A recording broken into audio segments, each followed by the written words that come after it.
우리는 살다 보면 하이에나처럼 자신보다 약해 보이는 사람을 보면 대놓고 무례한 태도를 보이는 사람을 만납니다. 이럴 때 우리들이 흔히 하는 실수가 상대방에게 싫은 소리를 하는 것입니다.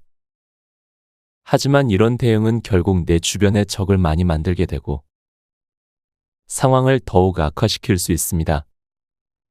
심지어는 내가 어떻게든 논리적으로 따져도 욕하는 사람은 오히려 더 욕을 합니다. 그렇다고 무작정 화를 참는 것은 마음 건강에 더더욱 좋지 않습니다. 가장 효과적인 해결 방법은 말할 가치가 없는 사람에게는 무반응으로 대응하는 겁니다. 하지만 여러분, 이런 생각도 들지 않나요? 상대를 무시하면 제 화가 풀리지 않아요. 너무 맞는 방법이지만 막상 그런 상황이 오면 대응하지 못하는 나 자신이 바보 같아요. 맞습니다. 우리 모두는 이 방법이 최선임을 알고 있지만 실제로 그 상황에 부닥쳤을 때 적절히 대응하는 것이 어렵습니다. 그래서 이번 영상에서는 마치 운전을 처음 배울 때처럼 인간관계에서도 실전 연습을 할 수 있도록 7가지 방법을 알려드리려고 합니다. 모두 다 해보겠다는 마음보다는 7가지 방법 중에 마음에 드는 딱 한 개만 실천해 보세요. 좋아요와 구독 버튼 한 번씩 눌러주셔서 저에게 작은 힘들을 모아주시면 감사하겠습니다. 지금부터 시작합니다. 첫 번째, 딱 5초 눈을 쳐다본다. 예전에는 인간관계 빌런에게 굉장히 많은 상처를 받았다. 그 사람들이 하는 무례한 행동과 말을 곧이곧대로 흡수했고 그러다 보니 스스로가 많이 힘들어졌었다. 야, 너 그렇게 살아서 못 될래? 야, 너 정신 좀 차려라. 너 나이가 몇인데. 이런 말들이 날카롭게 내 가슴을 후벼 팠고 내가 많이 못난 건가라며 자책도 했었다. 하지만 이제는 그런 사람들에게 그런 말을 들었을 때 결코 상처받지 않는다. 그냥 시선을 피하지 않고 딱 5초 정도 눈을 빤히 쳐다본다. TV를 보다 연예인 김숙의 놀라운 대처법에 깜짝 놀란 적이 있다. 방송을 하며 김숙은 남자같이 생겼다라는 무례한 패널의 농담 아닌 농담에 그 사람을 지그시 바라보며 상처 주네라고 감정 없이 한마디 내뱉었고 이윽고 그 무례한 농담을 한 패널은 김숙에게 진심으로 사과를 했었다. 그처럼 인간관계 빌런들에게는 무례함의 정도를 눈빛으로 나타내야 한다. 그렇게 굳은 표정으로 눈을 응시하면 빌런은 스스로 찔려서 말과 행동을 돌이켜보게 된다. 두 번째, 20초 이상 생각하고 있지 마라. 인간관계 빌런들의 말을 굳이 집에 가서까지 곱씹고 생각할 필요가 없다. 그들은 어떻게든 관심을 받고 싶어 허구와 과장을 밥 먹듯 하고 상대방을 상처 입힐 궁리만 한다. 이들의 인생 가장 큰 행복이자 관심사는 자신의 말로 인해 상대방이 불안해하고 상처받는 것을 눈으로 확인하는 것이다. 그렇기에 이런 사람들에게 굳이 관심을 줄 필요도 없고 감정을 소모할 필요도 없다. 잘 배운 사람들은 자기 자신에 대한 확신이 있기에 이런 질 낮은 사람들과의 논쟁도 감정 싸움도 굳이 하지 않는다. 보는 관점이 다르고 생각의 크기가 다르기 때문이다. 그렇기에 행여나 이런 빌런들을 만난다면 이들이 여러분들에게 준 상처에 대해 진지하게 곱씹을 필요 없다. 그 무례를 곧이곧대로 받아들이면 더 신나서 날뛸 테니 굳이 먹이를 줄 필요가 없다. 세 번째, 선을 넘었다 싶으면 5초 안에 짚어줘라. 빌런들은 눈치를 나름대로 잘 본다. 그래서 이 사람이 상처 줄 만하다, 무시할 만하다, 놀릴 만하다라고 확신이 드는 순간부터 집중 포화에 들어간다. 그렇기에 이런 사람들이 선을 넘기 전에 반드시 짚어주는 태도가 필요하다. 최근 동아리 활동을 하며 사람들과 그 안에 많이 친해졌다. 그리고 그러다 보니 한 번씩 번개로 모임을 가졌는데 주말에 일정이 많다 보니 꾸준히 동아리를 나가지 못했고, 번개로 모임을 가진 자리에 갔을 때 동아리원들은 나에게 대부분 많이 바쁘지? 그래도 시간 내서 얼굴이라도 보자라며 귀여운 아쉬움을 표했다. 그런데 단 한 명이 나에게 어딜 그렇게 싸돌아다녀 라는 식으로 말을 했고, 분위기가 순식간 싸해졌다. 그때 나는 그 사람에게 즉시 싸돌아다닌다는 표현이 어떤 의미야 라고 되물었고, 그 사람은 말 한마디 하지 못한 채 자신의 실언을 인정했는지 고개를 그렸다. 이처럼 인간관계 빌런에게는 당신은 지금 선을 확실히 넘었습니다 라고 짚어줘야 한다. 이들은 꽤나 영악해 어디까지 선을 넘어도 될지 머릿속으로 계속해서 계산한다. 그렇기에 즉시 짚어서 조건 반사를 만들어야 한다. 무례한 사람에게 당신의 소중한 감정과 에너지를 낭비하지 마라. 이런 사람들에게는 무한함을 주더라도 확실하게 잘못됐다는 점을 인지시킬 필요가 있다. 네 번째, 분노를 측은함으로 바꿔버려라. 친구 중에 한 명이 갑자기 씩씩거리며 나를 찾아온 적이 있다. 6년 연애를 하고 결혼을 앞두고 있는 친구였는데, 예비 남편의 예물 시계 브랜드를 갑자기 어떤 지인이 물어서 말해줬더니 예물 시계로는 좀 급이 떨어지는 브랜드 아닌가요? 좀 더 주고 좋은 거 사시지라는 식으로 말 같지도 않은 말을 했다는 것이다.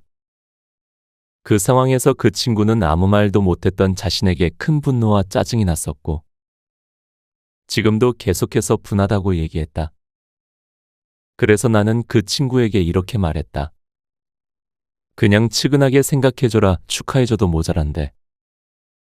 굳이 그렇게까지 얘기하는 사람이라면 분명 자신 안에 큰 결핍이 있을 거야. 얼마나 불쌍하냐. 그렇게 굳이 시계 브랜드 갖고 남 기분 망치려고 애쓰는 사람이 분명 자신의 인생이 보잘것없으니 남의 인생 가지고 왈가왈부하는 거 아니겠어? 너가 아무렇지 않게 생각하고 오히려 그 분노라는 감정을 측은함으로 바꿔버리면 진짜 아무 생각 안 들걸? 그렇게 친구한테 말해주니 친구도 훨씬 더 마음이 편해지고 도리어 기분이 좋아졌다고 얘기한 적이 있다. 이처럼 무례한 사람에게 할 수 있는 가장 큰 복수는 무관심이다. 이들은 사람들의 괴로움을 먹고 자라나는 기괴한 동물과도 같다. 자신의 반응에 상대방이 괴로워하면 거기서 희열을 느끼고 더 커지는 것이다. 그러니 절대 먹이를 줄 필요가 없다. 철저하게 무시하고 불쌍하게 여겨주면 된다. 다섯 번째, 한마디 한마디 곱씹지 마라. 상대방의 무례한 말 한마디를 곱씹고 계속해서 되뇌며 내가 진짜 그런가 라며 자기 비하를 했던 적이 다들 있을 것이다. 한마디 한마디에 이렇게 감정을 담고 일일이 반응하고 해결하려고 하면 문제가 계속해서 커질 수밖에 없다. 제가 왜 이렇게 얘기하는 거지? 어떤 의도로 저런 말을 하는 걸까? 정작 상대방은 아무 생각 없이 한 말을 나 혼자 확대 해석하고 큰 의미로 받아들이면 나만 힘들다. 그리고 그게 심해지면 어떤 말을 들어도 피해 의식으로 확대될 수 있다. 뭐지? 나 무시하는 건가? 왜 저런 말을 이 상황에서 굳이? 상대의 말 한마디에 큰 의미를 두지 말자. 건강한 마음을 지키기 위해 가장 필요한 방법이다. 또한 스트레스가 쌓이면 건강도 해치고 되는 일도 안 된다. 불편한 말 한마디를 계속해서 머릿속에 갖고 있으면 되는 일도 안 될 뿐더러 건강도 해친다. 누군가의 말 한마디 때문에 밤잠을 이루지 못하는 경우도 있다. 이때 물론 그런 무례한 말을 한 사람의 잘못도 있지만 결국 그 말을 받아들인 것은 나의 문제다. 그렇기에 그냥 지나가는 한마디, 스쳐가는 한마디에 괜히 내가 스트레스 받고 괴로워할 필요가 없다. 스트레스가 계속 쌓이면 건강도 해치고 되는 일도 안 된다. 그래놓고 나중에 그 사람에게 너가 그때 그런 말을 해서 내 인생이 이렇게 되는 일이 없게 됐어 라고 하는 것도 말이 안 되니까. 결국 내가 어떻게 받아들이느냐의 문제인 것이다. 덮어둘 수 있는 것은 편하게 수면 밑으로 덮어두고 내 인생 잘 살자. 그게 가장 편하게 인생을 살아갈 수 있는 해결책이다. 6번째, 상대를 무시하고 내 일을 신경 써라. 잊지 말자. 내가 상처를 받는다 해서 상처를 준 사람들은 결코 미안해하거나 죄책감을 느끼지 않는다. 잘 모르고 상처를 줄 수도 있지만 상처를 주는 사람들의 대부분은 상대방에 대한 배려가 부족하고 그 배려심을 키울 생각조차 하지 않는 경우가 대부분이기 때문이다. 또한 일이 잘 되면 모든 게 아무렇지 않다. 그런 말 한마디 한마디에 신경 쓸 여유도 없고 내일 하기에도 부족한 시간이다. 내가 정말 좋아하는 명심해라. 자신의 인생이 별 볼 일 없으면 남 사는 얘기로 많은 시간을 보낸다라는 명언이 있다. 정말 맞는 말이다. 그렇기에 사소한 말 한마디에 신경 쓸 시간에 어떻게 하면 내가 하는 일에 집중할 수 있을지, 더 잘할 수 있을지를 고민하고 생각하자. 상처가 깊고 누적되다 보면 언젠간 반드시 터지기 마련이다.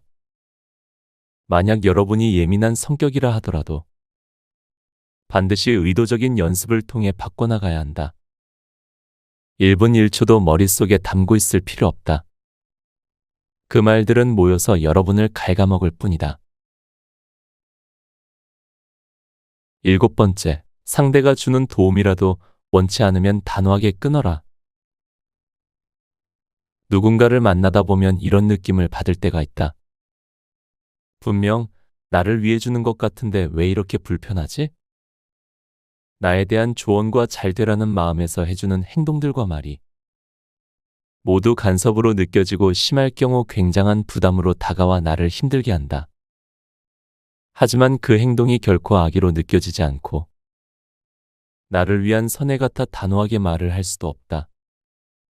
심리학자인 앤젤린 밀러는 이런 사람들을 일컬어 인에이블러라고 명명했다. 인에이블러는 상대방을 사랑하고 진심으로 생각한다는 명목으로 오히려 상대방의 인생을 망치고 방해하는 사람을 말한다. 이들의 가장 큰 문제는 굳이 상대가 도움이 필요하지 않은데 그런 부분까지 자신이 나서서 도움을 주려 하고 상대에게 큰 부담을 지게 하는 것이다. 예를 들면 굳이 운동을 하고 싶어 하지 않는 친구에게 너 살 빼야지. 언제까지 그렇게 살 거야? 내가 도와줄게. 같이 하자라며 원치 않는 무언가를 계속해서 강요하거나 이거 건강에 좋은 거니까 빨리 먹어. 다 아들을 위한 거야 라며 굳이 먹고 싶지 않은 건강식을 차려놓고 건강에 좋은 거니 너를 위한 거니 빨리 먹으라는 식으로 강요하는 부모의 경우가 이와 같다. 사실 이 네이블러들이 간과하고 있는 사실은 본인들은 본인이 상대방의 인생에 정말 큰 도움을 준다고 착각하고 있는 것이다. 이들은 상대방이 자신의 오지랖으로 인해 괴로워하면 내가 도움을 준다고 말하면서 이 사람의 삶을 힘들게 했구나라며 반성하기는커녕 지금은 저렇게 힘들어하지만 봐봐 결국 다 좋아지는 과정이야 라며 스스로의 행동이나 말을 정당화한다. 영화 베테랑에서 유아인은 문제 삼지 않으면 문제가 안 되는데 문제 삼으니까 문제가 된다라는 명언을 남긴 적이 있다. 이와 마찬가지로 이네이블러도 굳이 문제도 아닌 것을 크게 만들어 상대방에게 계속해서 부담을 준다. 이런 유형들은 주변에서 흔히 찾아볼 수 있는데 특히 부모와 자식 관계에서 겪는 경우가 많다.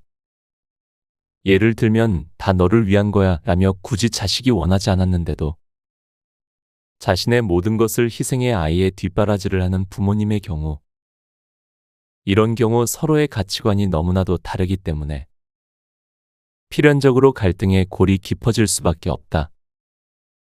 자식은 원하지도 않는데 왜 이렇게 강요하는 거야 라며 반발심을 가지고 부모는 내가 이렇게 희생하는데도 고마워하기는커녕 말도 안 들어라며 분노한다. 그런데 이런 문제는 애초에 전제 자체가 잘못된 것이다. 상대방이 그것을 원하느냐를 먼저 파악하고 원한다면 상대가 나의 도움을 필요로 하는가를 확인해야 하는 문제인데 자신의 기준을 상대방에게 강요하고 그로 인해 상대를 컨트롤하겠다는 잘못된 생각을 하는 것이다. 이들은 자신이 좋은 사람이라는 것을 주변에 널리 알리기 위해 어떻게든 자신을 변호하려 한다. 내가 그렇게 도움을 주는데도 나한테 고맙다는 말 한마디 하기는커녕 오히려 부담을 갖더라고. 섭섭하지만 어떻게 하겠어. 내가 선택한 길인데 라며 자신이 마치 이 사람의 인생을 위해 모든 걸 희생하고 그에 따른 고통을 기꺼이 감내하겠다는 뉘앙스의 말이나 행동을 한다. 굳이 도와줄 필요가 없는 부분까지 도와주려 하며 도리어 나중에는 내가 베푼 것에 대한 보상을 해달라는 무언의 압박까지 한다. 이를테면 원치도 않는 운동을 억지로 시켜서 상대방이 받는 스트레스나 압박은 생각조차 않고 나 덕분에 아침 일찍 일어나서 운동하는 습관 생겼지? 살도 좀 빠진 것 같은데? 난 바라는 건 크게 없어. 그냥 뭐 알아서 해주는 거지. 차라리 진심으로 도와주고 싶었다면 그냥 생색내지 말고 도와주기라도 하지. 이런 은혜를 갚으라는 무언의 압박을 하는 자체가 어이가 없고 화가 날 뿐이다. 내가 필요에 의해 도움을 요청한 거라면 전혀 상관이 없는데 그게 아니니 부담스럽다. 이들의 숨겨진 공통적 특징 중 하나는 바로 자존감이 낮다라는 것이다. 표면적으로는 상대방이 나로 인해 성장하고 잘 됐으면 좋겠다라는 슬로건을 표방하지만 결국 내가 상대방에게 소중한 존재가 되어 상대방이 나의 가치를 인정해주고 존중해주면 좋겠다라는 심리가 내재되어 있는 것이다.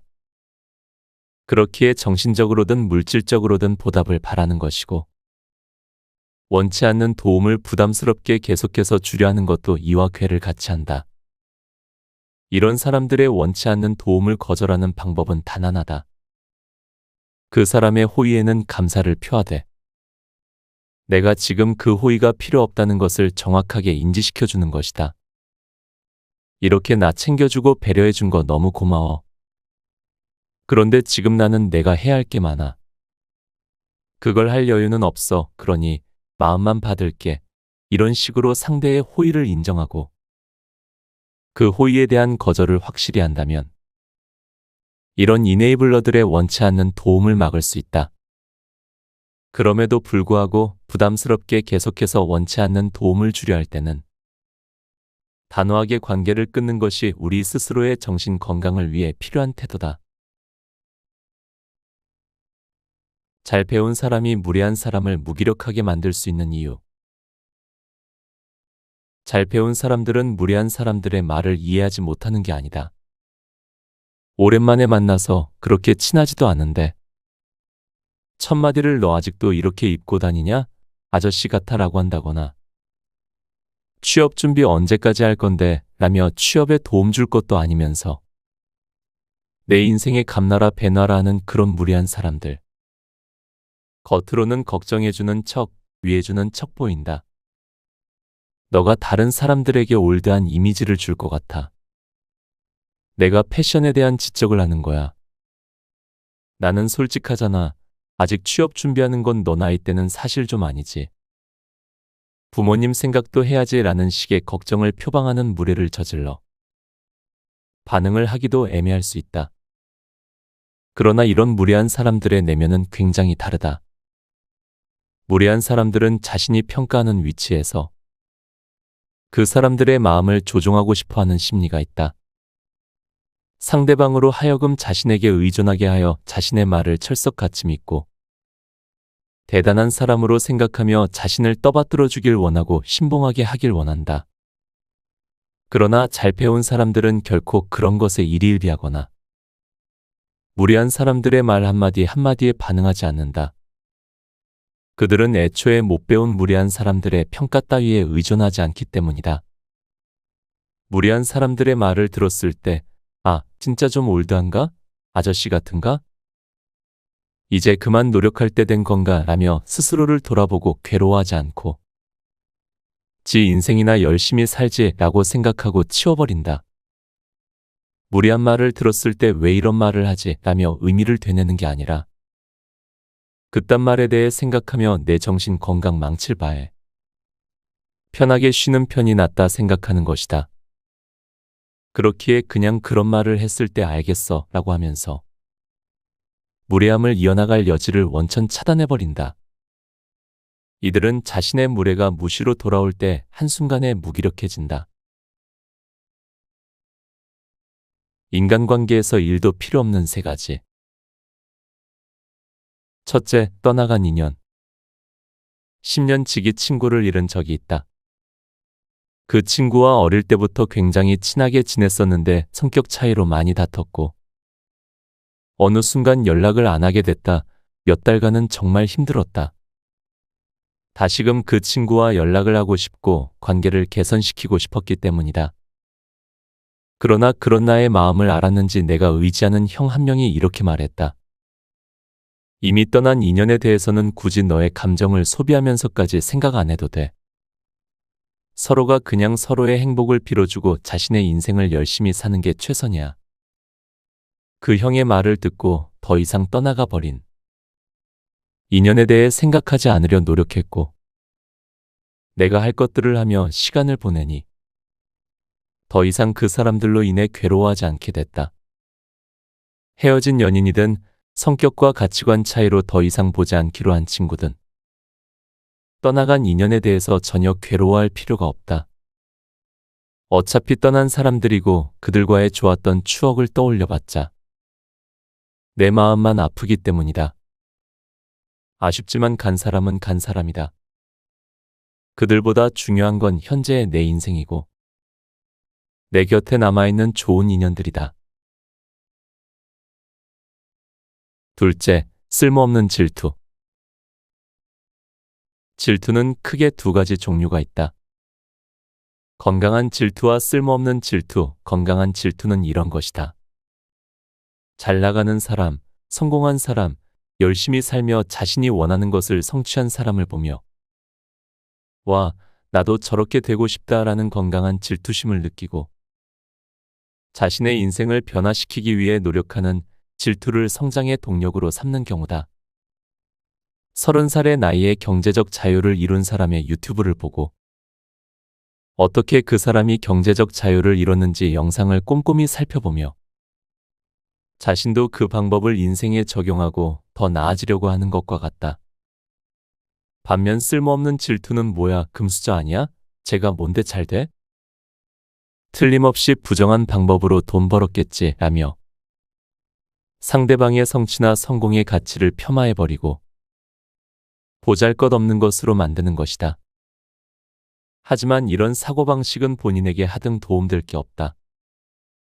나도 돈만 있으면, 나도 부정한 방식만 쓴다면, 나도 누군가가 도와준다면 같은 의미 없는 가정으로 스스로 행복 회로를 돌리지만 결국 현실은 시궁창이고 이런 현실과 가정의 괴리는 계속해서 커져 심할 경우 허언증이나 리플리 증후군으로 발현되기도 한다.